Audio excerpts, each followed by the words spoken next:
Hallo, tervist! Te täitsite meie ankeedi ära Facebookis seoses selle elektrikilbiga.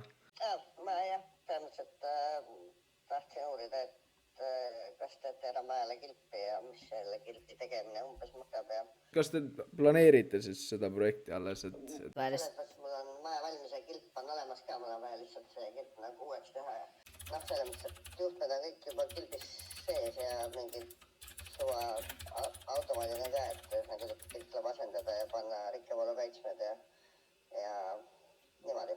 Superluks, millal te planeerisite umbes siis nende asjadega alustada? Lihtsalt enam-vähem.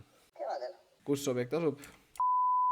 Põhimõtteliselt, kuidas meil see nii-öelda protsess välja näeb, et pakkumine saada, on taas nii, et me lepime kokku aja, millal meie projektijuht helistab. Ta lihtsalt küsib lisainfot selle kilbi kohta ja siis me saame juba teile pakkumise koostada sellele.